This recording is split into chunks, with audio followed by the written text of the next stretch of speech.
Hey everybody, I'm Yvonne Williams with Back to Earth Creations, and in this video I'm going to show y'all how I made these glass beads. This is actually my very first lampwork glass video, so bear with me. I'm still learning. I am very new to lampwork glass, but I did want to document my process and progress because you never quite know how bad you are at something until like years and years later when you've got better, and I want to be able to look back at my work and be like, oh gosh, I shouldn't have done that. And I won't know what I was doing wrong or what I was doing right until I've learned better. So if any of y'all are more experienced in lampwork glass and have any advice to give whatsoever, I'm very open to hearing. If you're like, hey, maybe if you did this instead of that, or just, I don't even know what I don't know yet, so the depth of my ignorance is astounding. But also it's very blurry. I was taking video with my camera, like my phone camera, so just bear with me. Let's get started. You'll see. Hey y'all, for this bead I'm working on my hothead fueled with MAPP gas.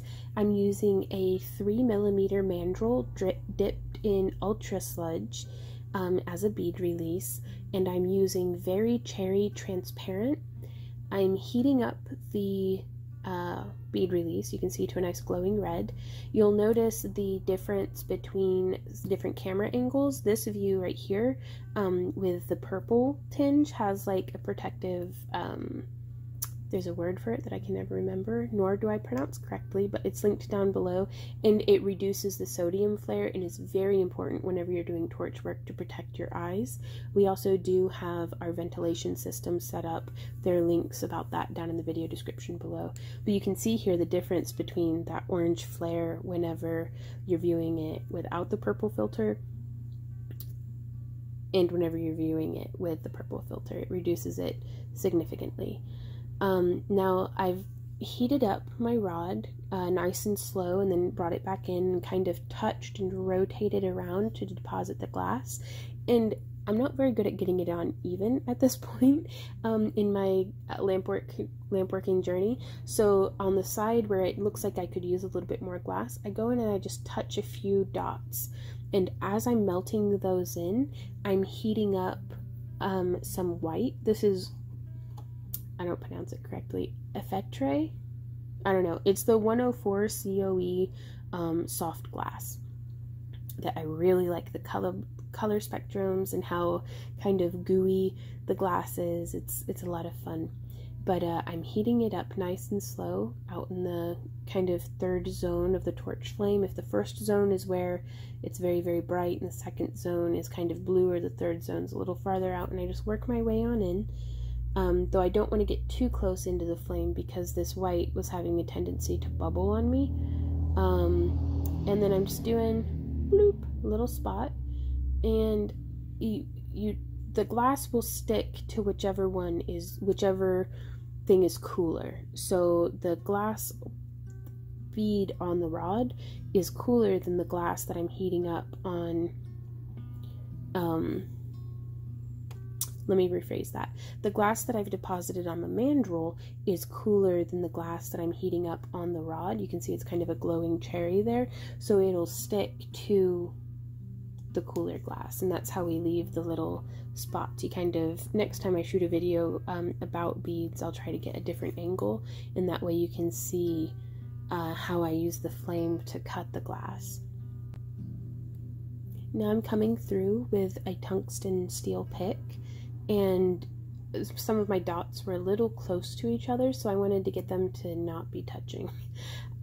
Just heating it up and kind of moving that glass around just a little.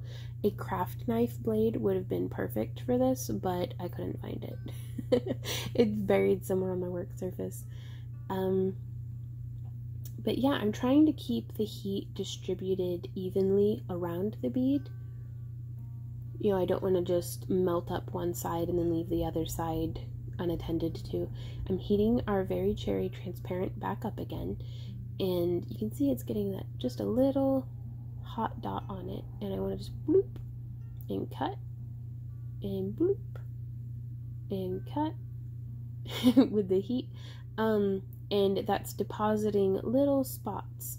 This is not the best my phone camera evidently is not the best for recording open flame and torch work and stuff on, so I'm gonna have to figure something else out. But so in the meantime, please be patient with me, as this is quite blurry. But I'm just depositing a little dot of red into the center of each of our white spots, and if any of the dots came out a little too small, I just deposit a little bit more on there.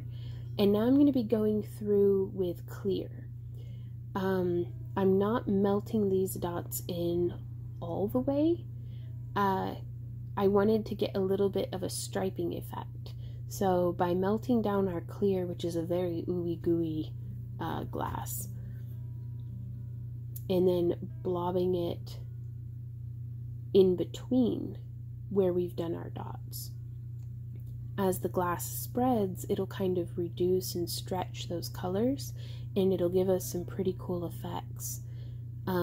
Very irregular at this point, but knowing my skill level on a torch and with, you know, glass, I'm kind of just embracing the messy organic look and just trying to kind of get to know and meet all the colors and you know, find out which ones are very prone to popping and which ones react together. And you're only a beginner at something for so long, and I'm really enjoying being very bad at this.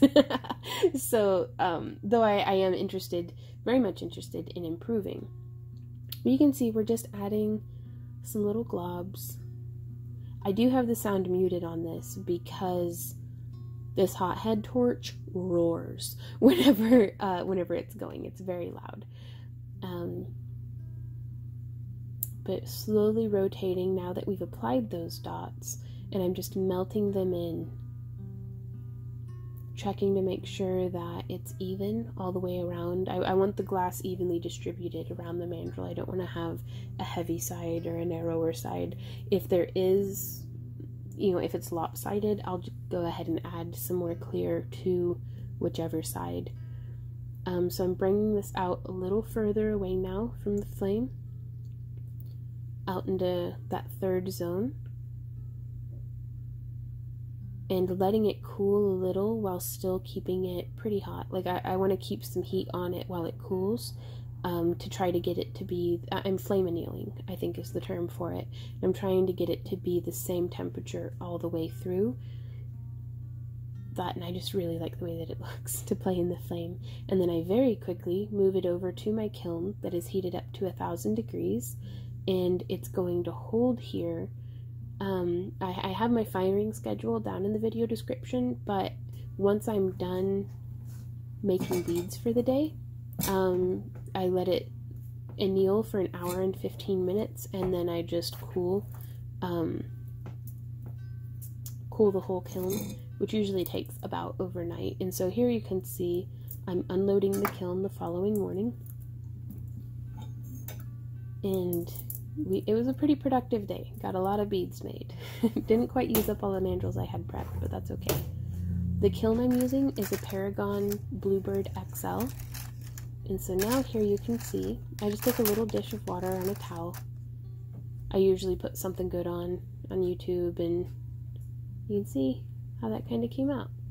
Very irregular, lots of room to grow, but that's how I made this bead. So I'm really, really interested in getting better at this.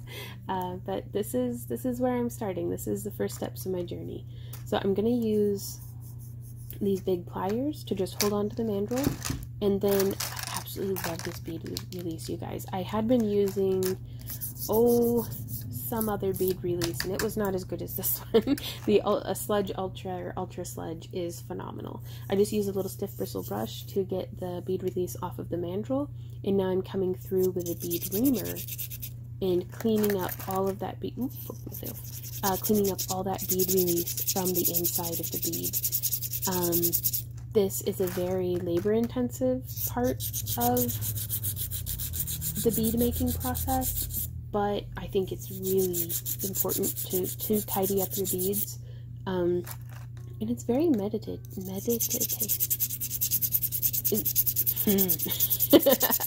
Meditate? I can't say that word. I chill out. Like, it gets me in the zone. It's very zen. meditative. Meditate? I don't know. Help.